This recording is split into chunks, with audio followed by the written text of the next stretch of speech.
I'm really glad you're here today because we're going to talk about the most pivotal event in the history of the universe. This is it, resurrection. Events can have profound impacts in our lives. I've thought a lot about the two biggest events in my life that have been the greatest impacts would be the hiring of Jim Harbaugh for the Michigan Wolverines. No, I'm just kidding. Joking. Would be the two events that have impacted my life more than anything else by far would be getting married and having children, right? There is, I remember pre-marriage Keith. You know what I'm saying? He's a thing of the past. I remember back then I used to set my own calendar, spent my money on what I wanted to spend it on. I decorated how I wanted to decorate. There is a pre-Emily Keith, right? And then there's the post-Emily Keith. I like to think I've gotten better because of her, right? I like to think that she's grown me. But there's no question that marrying Emily, my wife, had a pivotal change in my life, right? Or having kids. I just remember there was a day where I didn't care how late I stayed up. It was whatever, I'll be fine. Now I care how late I stay up. Because I'll have to get up with the littles, right? There's a pre-kiddo Keith and there's a post-kiddo Keith. Well, the event we're going to talk about today, and think about this even more with me. Globally speaking, historically speaking, there's been world-changing events, right? The invention of the printing press, the invention and spread of the internet. We still don't realize what that's doing to us, to our world. It's transforming and shaping us. Or what about September 11th? It's just we just had one way of thinking before September 11th, 2001, and we just have another way of thinking since then, right? There's just a whole, just absolutely shaping. The resurrection of Jesus Christ is the most pivotal event in the history of the universe. If it wasn't for the resurrection, we wouldn't call this year 2019. Think about that. We wouldn't call it 2019. You do realize we're counting up from when Jesus was born, right? That's what we're doing. If it wasn't for the resurrection, billions of Christians around the world wouldn't exist. And all the good that Christians and churches have done throughout history would never have happened without the resurrection. Without the resurrection, there would be no hope for this broken world. It would just keep petering out until our sun turned into another one of those black holes and gobbled us all up out of existence for the rest of time. Wow. If it wasn't for the resurrection, you and I, we wouldn't believe in God, most of us probably. If it wasn't for the resurrection, we'd have no hope when facing death. In fact, if it wasn't for the resurrection, we would each probably have to make up our own meaning and purpose in life. And I'd wager that those would be some pretty ugly meanings and purposes apart from Christ. Wow. Imagine a world where there was no resurrected king to rule the hearts of his people. Whew. What a nasty world that would be. It's bad enough as it is. Ask yourself this question, and I'll actually give you a moment. I'm just going to let there be some silence for a minute here. What difference does the resurrection make in your life?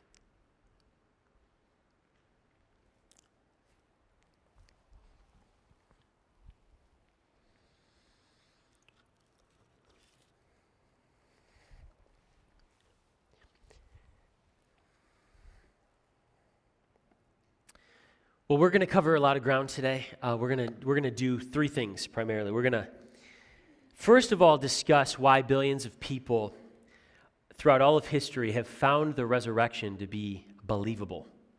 Why they found, what is the evidence for the resurrection? We'll look at that first, totally believable. And then we'll look at Jesus' resurrection in Mark and take some time to see what Mark is doing there. And then we're going to look at what difference the resurrection makes in our lives and in all of history. All right, so we're going to do those three things, and we're going to move fast, all right? So hang with me. I hope you had your coffee today, because I'm going to ask you to really be attentive and to really think these things through with me. So let's dive into that. First of all, what makes the resurrection believable? Some might say, I'm not going to believe in God unless I see him with my eyes, right? They want to see that proof, literally with their eyes. Or I'm not going to believe in the resurrection until I can, unless there's actual physical evidence that I can see, that I can touch, that I can, and I get it. It's hard to believe the resurrection. There's a lot of things in the Bible that are really hard to believe. It really requires some thought and some critical thinking to wrap your mind around them. And as much work as I've done on some things, there's some things that I'm still wrestling with in Scripture. I get it. The resurrection is hard to believe because it doesn't happen every day. Like, we're not used to the idea of a physical body resurrection. We've probably never witnessed that, right? I'm guessing after somebody's been dead for 3 days, they rise again. We've probably not seen that. So I understand it's hard to believe, but something I want you to think through with me is that the resurrection as a historical event just uses different kinds of evidence than in our science-based age we might be used to using. History and science, frankly, are two great disciplines. I have a history major. I love science, or history. I love history. I also like science, but I love history. But they're just two different disciplines, right? Like, we figure history out. We learn history differently than we learn science. Science is done in a laboratory. You do these repeatable experiments, you make observations, you record your data, you analyze that data. There's a whole, the scientific method, there's a whole way to go about that, right? That's science. History's done differently. History is done in a library, doing research. You're reading eyewitness accounts, primary resources, secondary resources. That's how history is done. It's a totally different discipline. And I'd suggest, even though you might want to have proof that you can see or that you can touch, you might want to have proof of the resurrection based on that scientific criteria. You've got to use that historical criteria. You just do. Otherwise, how do you do any history at all? How do you do any history at all if you're not willing to trust, say, eyewitness accounts or primary sources? If you got to see it to believe it, how do you learn any history? How can you trust anything that you've ever heard about what's happened in the past? We have to look at Jesus' resurrection through the lens of history. And here's why this is important. Because there might be some people in this room who have like great skeptical minds, and it's actually a really good thing to have a skeptical mind. Not a critical mind where you're always criticizing, but just skeptical. Just ask healthy questions of things you hear. You hear a politician say something, you should always be skeptical of that. You should. Like, ask yourself, man, is that really true? Think that through. Don't believe everything you hear, right? It's good to have a skeptical mind. That's a healthy thing. And there might be some people here that have a skeptical mind. Man, I'm not sure I can buy into the bodily resurrection of Jesus. And so it's important to talk through these things for those of you who might be skeptical. And even if you're not, and even if you've just got this wonderful faith, and you feel like, man, you've arrived at this place where I don't have any doubts, there's no skepticism. Even for those of you that just totally believe in the resurrection, it's still important for you to think through these things, because every single week you serve and minister to people that do have this kind of skepticism. Okay, so I'm here today to serve skeptics. I'm here today to serve those who are ministering to skeptics throughout the week, which would be the rest of us if we believe in the resurrection. So here's 3 key pieces of evidence that for me and for billions of Christians throughout history have made the resurrection believable, okay? Let's talk through them. They each start with the letter E for Easter, to help you remember them. You actually use these points to kind of talk through. If you're serving somebody who's skeptical about these things, you could talk through some of this evidence with them. But let's begin with the first one, the empty tomb. The tomb was empty. That is indisputed historical fact. I mean, it just is. The tomb was empty. And here's how we know that. Jesus' enemies even conceded that the tomb was empty. Even the people that put Jesus on the cross, wanted to see him stay dead, even they conceded that the tomb was empty. Because the one thing Jesus' enemies would have had to do to put an end to all the rumors that Jesus had risen, the one thing they would have had to do is to go back to the tomb they put him in, roll the stone away that they sealed, remove the guards who they had posted to guard the tomb. All they had to do was to produce Jesus' body. All they had to do was to go get his rotting corpse and bring it back to the center of Jerusalem and be like, guys, look, he's dead. Don't believe these fools. Don't believe Peter, James, and John. They're fools. He's dead, clearly. That's all they had to do. So we're left with two options. The tomb was empty. What are our options then? Well, one option is that maybe the disciples stole Jesus' body. Maybe they took Jesus' body and started the rumor, and then maybe they hid Jesus' body somewhere else. I don't think that's the case, and we'll look at that in a second, but just FYI, the disciples eventually all give their lives. They allowed themselves to be executed and martyred because they believed Jesus actually rose from the dead. I don't know. Some people might believe or might die for a belief that they have, a false belief. But I don't know very many people. You'd have to be a bunch of crazy to die for something you know to be a lie, to die for a hoax that you started. We'll get to that in a second, though. So the first reason that I think you can believe in the resurrection is that the tomb was empty. Like Jesus' body is gone. They could have produced it. They didn't. There's your first piece of evidence right there. The second is the eyewitnesses. Historians rely on evidence from the past. Like the gold for historians is written eyewitness accounts. That's gold. That's what historians love to get their hands on. And the eyewitness testimony for Jesus' resurrection is powerful. Let me explain what I mean by this.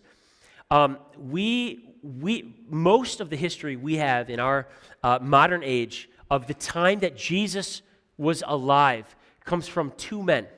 Two men wrote historical accounts in real time, eyewitnesses of the day. One was Julius Caesar, and the other was a Jewish historian named Josephus. And we will take their historical works and we'll take it as fact. We'll, of course, read it with a grain of salt because they might have put some of their bias into their accounts, but we'll read their events as fact. That's what historians do. Much of what you might know about the first century world comes from eyewitness accounts from men like Julius Caesar or like Josephus. And we take it as fact. Now here's the thing. We only have a dozen copies of the writings of Julius Caesar and Josephus. We only have a handful of eyewitness accounts from these guys. They've been copied and passed on, and we take that as history. Even though, who knows, people could have changed the wording, people could have changed the histories. I mean, they've been passed down to us through thousands of years now. We've only got a handful of those copies, yet we treat them as history. Here's the stunning fact of the matter. When it comes to the Gospels, the four Gospels of Matthew, Mark, Luke, and John, which are the eyewitness accounts of Jesus, of his life and his death and his resurrection, we have over 25,000 complete or partial manuscripts, copies of those four Gospels. That's stunning. That's a pile of evidence. That's a historian's dream to be able to sift through all those eyewitness accounts. I mean, that is compelling evidence that Jesus rose from the dead. I mean, they were written in multiple languages and sent throughout continents. I mean, we have a pile of evidence when it comes to the historical eyewitness accounts. This is plenty of evidence. But I think the case from the eyewitnesses becomes even stronger when you consider the disciples themselves. We know from the gospel accounts, and we've been studying this in the Gospel of Mark, the disciples weren't exactly brave men, right? They were cowardly. They were short-sighted. They were even at times foolish. And yet,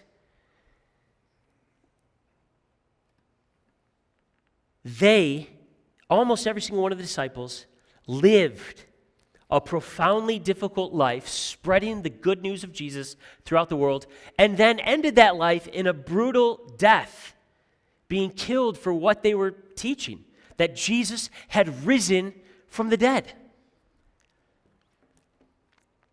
I mean, did they die for something they knew to be a lie, a hoax?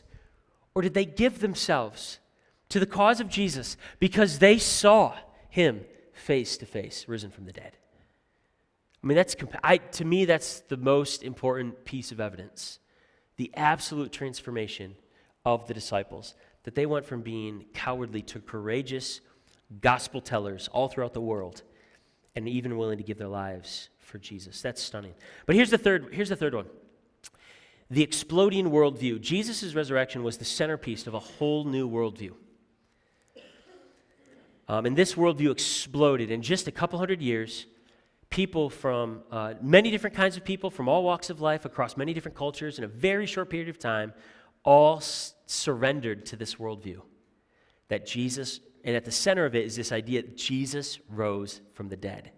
It spread like wildfire.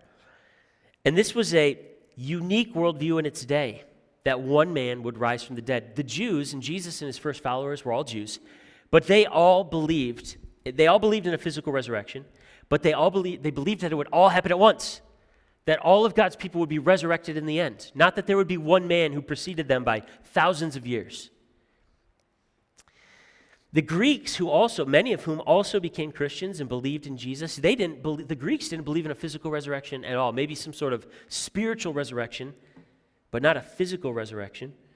So the first Christians were unique in claiming that Jesus was first from among many to be raised from the dead.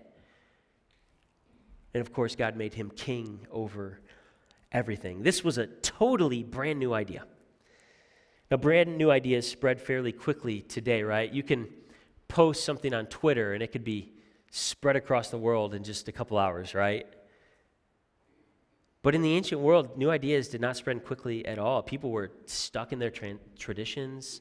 They didn't travel very much, so when they heard new ideas, which was rare, they would reject them. But the worldview surrounding the resurrection of Jesus spread like wildfire.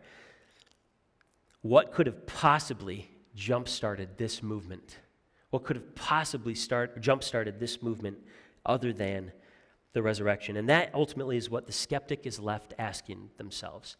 What else? What other event? What else could explain? What other phenomena could explain the empty tomb and the transformation of these eyewitnesses and the abundance of manuscript accounts that we have and the explosion of this worldview on the scene of the first and second century world? What else could account for that? The evidence is overwhelming. So now that we've talked through some of the reasons that the resurrection is very believable, even by a historian's standards, I want to move into now and talk about what role the resurrection plays in the Gospel of Mark. We've spent, if you're part of Calvary, we've spent the past several months since September studying the Gospel of Mark, looking through this story. And you know that the first 10 chapters of the Gospel of Mark all focus on the ministry of Jesus, his life, his teachings, his healings, his miracles. And the last 6 chapters of the Gospel of Mark are all spent in his final week. Mark does this stunning thing where he tells the story of Jesus very quickly, but once we get to Jesus' final week, he slows down. Mark wants us to pay attention to something here. And so we've been reviewing Jesus' final week. I'll do it very quickly. Let's look at this. What is Jesus doing in this final week in the Gospel of Mark? Well, on Sunday, Jesus comes to town. The whole city is very excited about his arrival. They think he's going to start a revolution or a revival. But Jesus comes to town. He goes to the temple, and he doesn't say or do anything. He just leaves.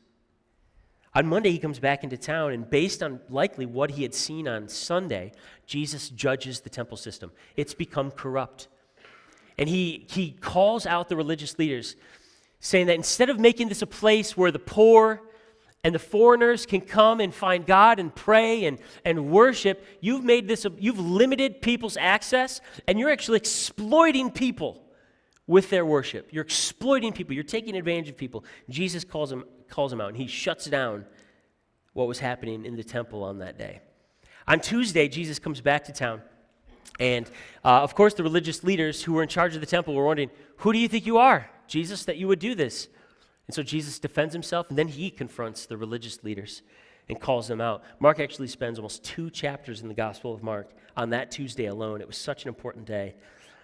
On Wednesday, Jesus doesn't come to Jerusalem, presumably, and stays outside in a small town called Bethany, where he shares a meal with friends, and he is honored, anointed by a woman who breaks a very expensive jar of perfume over him and anoints him with that oil. On Thursday, Jesus goes back into Jerusalem, he celebrates the Passover meal, eats that Last Supper with his disciples, and then later that night, he'll be betrayed, arrested, condemned in the trials that happened throughout the night. Friday, he'll be tortured and crucified, and then he'll die. And now here we are.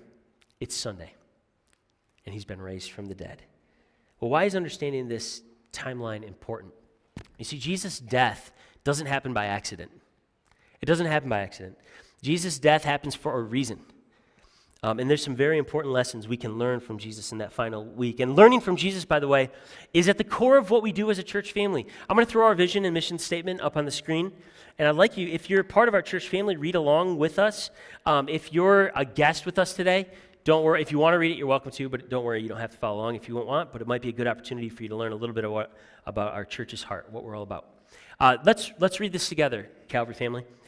We want to become a church for the community by learning from Jesus, acting like family, and serving our neighbors.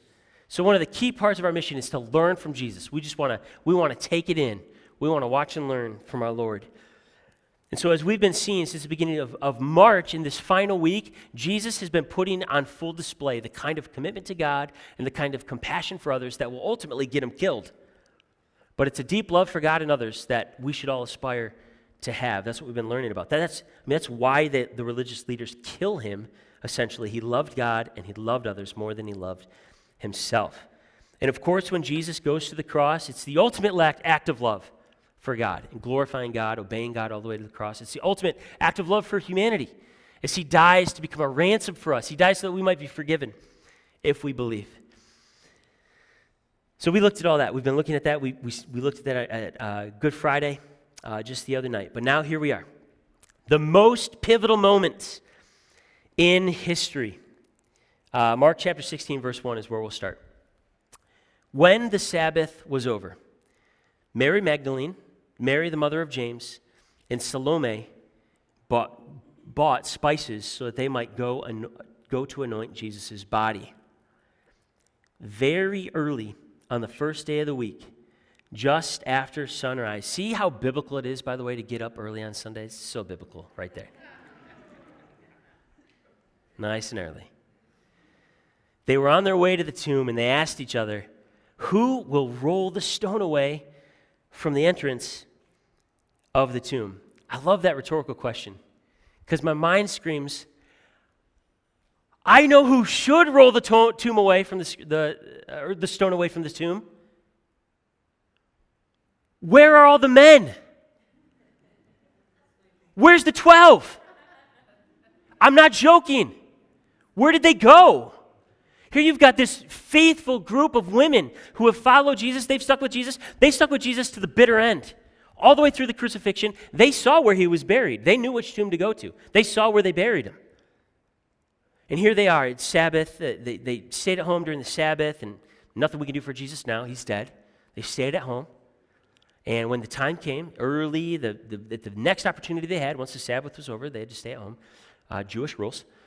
They went back on that first Sunday, that first day of the week, bringing spices, oils to embalm or honor Jesus, maybe to get some closure. I mean, that's a traumatic end for their Lord and Savior, their master. They loved Jesus. Maybe to get some closure, to honor him. Where are the men, though? You know, we've seen this all throughout the Gospel of Mark. It's Jesus' disciples, the 12, been failing over and over again. They misunderstand Jesus. They misrepresent Jesus. They, even in the end, abandon Jesus. One of them stabbed Jesus in the back. But they all abandoned Jesus and let him face the cross alone. We've seen it over and over again in Mark, and yet we've seen these other characters, sometimes just minor, nameless characters, lost to history, who display great faith, great humility. More often than not, those characters are women. And so this is par for the course. Jesus' disciples have abandoned him, but these female disciples have drawn near. And the one concern they have at this point is who's going to roll that stone away? The men could have done that. They could have helped with that, but they were gone. It just highlights the failure of the 12, of Jesus' disciples. Well, what the women find, they expected to find a stone over a tomb, and inside they expected to find a dead body. But what they found instead is quite shocking. Verse 4. But when they looked up, they saw that the stone, which was very large, had been rolled away. And as they entered the tomb, they saw a young man dressed in a white robe sitting on the right side. It's likely an angel. It doesn't say he's an angel, but that's how the scriptures describe angels. This is probably an angel. And they were alarmed. They see this figure. They're expecting to find a dead body, and instead they find a messenger. And what he has to say is even more surprising. Verse 6. Here's the messenger's words. Don't be alarmed. You are looking for Jesus, the Nazarene, who was crucified. He has risen. He's not here. See the place where they laid him. But go, tell his disciples and Peter, he is going ahead of you into Galilee. There you will see him, just as he told you. So the messenger, all he has is some of the best news imaginable. He focuses on two things in his message to the women here. He says, Jesus is risen, and he wants to see you. Jesus is risen, and he wants to see you. We'll talk about these two crucial points in a moment, but what I want to do, I want to set up talking about the difference, I told you we'd do this, the difference the resurrection makes in our lives and in history.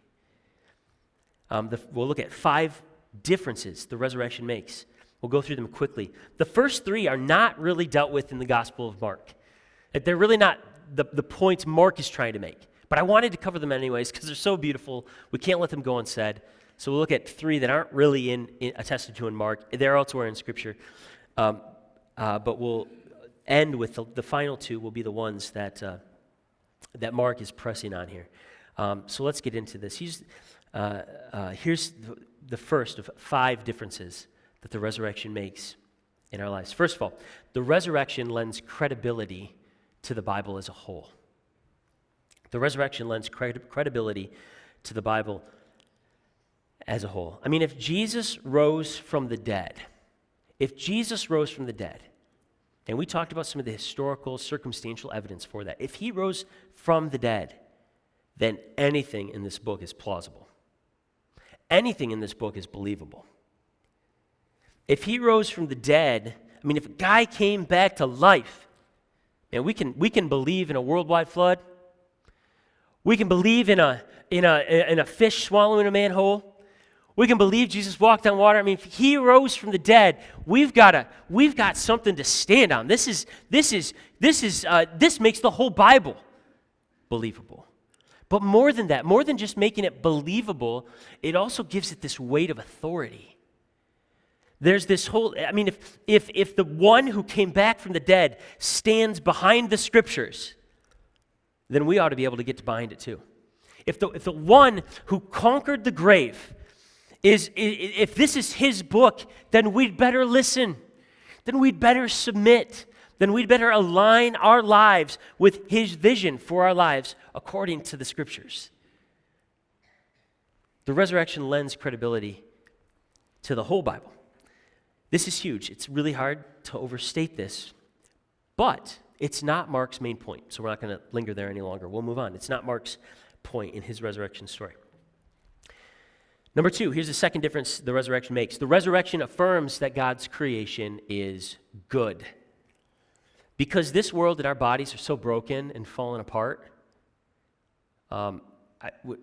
many of us assume that this world is in itself bad, wrong. Maybe this isn't as good as spiritual things. And we assume that the things of this world are maybe we're meant to escape them. Maybe we're not meant to really enjoy this world. I think many of us might even feel guilty enjoying the things of this life sometimes. Now, I'm not talking about making an idol of the stuff of this. That's not what I'm talking about. I'm just talking about enjoying a well-cooked, medium-rare steak. You know what I'm saying? You know what I'm saying? I'm getting hungry right now. Here I go, talking about food. Just enjoying a nice steak or just enjoying a nice football game. You know, just enjoying some time with friends, a nice walk on the beach. We don't need to feel guilty enjoying the things of this world. And here's why. Because God created this world. This is the world he created, and he called it good. So it's not God's fault that this world is broken, and it's not the world's fault the world is broken. It's actually sin's fault. The reason that this world and our bodies are dying is because sin has poisoned them. And so by raising Jesus, when God brought Jesus back to life, he didn't make him a spirit, right? He didn't make him a ghost. He had a body. You could hug Jesus and feel him. Your arms wouldn't go through him. You could hug him. Jesus could eat he could eat food. He actually spent a morning on the beach with some of his disciples eating grilled fish over the campfire. Sounds pretty epic, right? It's a really cool moment after the resurrection. Jesus wasn't a ghost. He didn't put the fish in and it didn't drop all the way down. Right? He ate and enjoyed that fish with his disciples. So by bringing Jesus back to bodily life, physical life, God is affirming that creation itself is not the problem. It's something else. It's sin. But creation itself is good. And so we long for the day that God's not going to destroy this world. He's going to purify it. God's not going to put an end to everything. He's going to make it new. He's going to heal it instead. This is huge, and we could look at this from some other scriptures, but we don't have time for that, and it's not one of Mark's main points in his resurrection story, so we won't go there. Here's the third one. The resurrection gives Christians hope in death. Tomorrow morning, this room will be packed out as we hold a funeral for a dear brother in Christ. And I can tell you this. Every single one of us, especially his family, especially his wife, is clinging to the truth that Jesus died for this brother's sin and clinging to the hope that because of Jesus' resurrection, we'll see him again. The resurrection makes all the difference when you go to a funeral. The resurrection makes all the difference if you're a grieving spouse, a grieving parent, a grieving child. All the difference. This is huge. It's hard to overstate this, but again, this isn't even one of Mark's main points in his resurrection story. These last 2 points here, we're on number 4 and number 5 now. These last two are the key to Mark's resurrection story. The resurrection makes all the difference, and here's the first way, according to Mark, is that the resurrection offers a second chance for failed disciples. The resurrection offers a second chance for failed disciples. Can you imagine following Jesus and he dies? And you abandoned him, and he never comes back. When Jesus was arrested and crucified, almost all of his disciples had abandoned him, except for, as we mentioned, a handful of women. And Jesus had actually predicted this. In Mark 14, 27 and 28, he predicted that they would scatter like a terrified flock of sheep when the shepherd gets killed. They would scatter and just run screaming all over the wilderness. Jesus predicted that. But he also predicted that once he rose from the dead, he would gather them all back in Galilee. Galilee was the place where Jesus had first called and commissioned and trained every single one of them. That's where Jesus had walked on water. It's where Jesus had fed the multitudes. It's where he'd taught the masses. Jesus promised that after it was all said and done, we'd all go back to the beginning together. We'd get a do-over. We'd start again. But this time, we're not going to minister just to Israel. This time, Jesus is going to send them to the ends of the earth. This is the message that Jesus wanted the angel to pass to the woman to pass to the 12. This is the message. He wants to see you. Notice it's not just the fact that he's risen. It's not just the fact that he's risen. It's the fact that he wants to see them, and there's more work to be done. There's more to do now.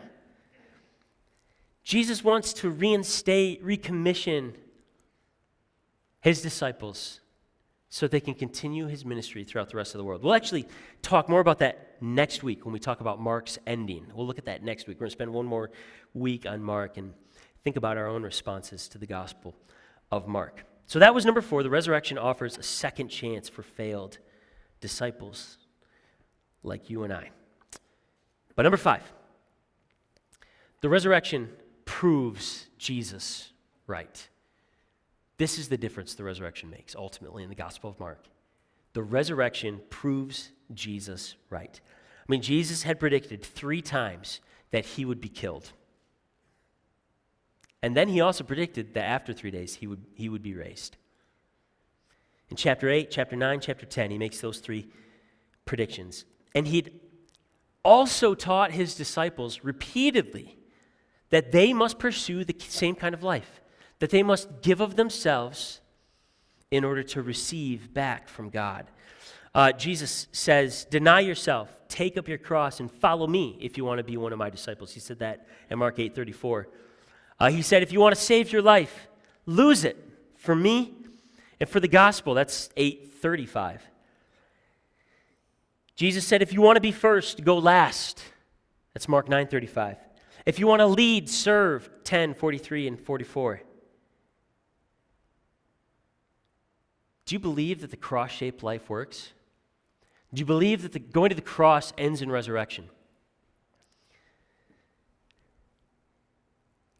If you're struggling with that, if you're skeptical about that, look at the empty tomb. Look at the risen Lord. Jesus puts his own teaching to the test. He died, and God brought him back to life. Right? Yeah. I mean, that's the proof right there. Thanks to the power of God, the cross-shaped life works. It works. Do you want to see God work? Sorry, maybe you didn't hear me. Do you want to see God work? Do you want to see God show up? Yeah. Die to yourself and then you'll live. Admit that you don't really have your act together, that you need Jesus' forgiveness, and then God will reconcile you to himself at the price of his Son. He'll reconcile you to himself gladly. He'll adopt you into his family. Just admit it, confess it, own it, and he'll welcome you in. Give up your self-isolation, whether it's motivated by a pride that you just think you can do it all yourself, or a shame that kind of keeps others at a distance, whatever it is. Give it up. Give up that self-isolation. Invite other people into your life, friends, family, a life group. I'd love to help you join a life group. Invite other people into your life, people that you share life with on a regular basis, and experience, as you follow Jesus together, experience the life-giving joy of those relationships. But you got to die to yourself first. You don't get to experience that joy until you give up that isolation. Or spend your time, your talent, your treasure, your testimony, spend yourself. Even if you're not sure there'll be enough to go around. He fed thousands with that little boy's lunch. Spend yourself to honor God, to serve others, and you'll find the deepest joy a life can have. Do you want to see God work? Do you want to see him show up? Die to yourself, and then you'll live. Jesus did it first.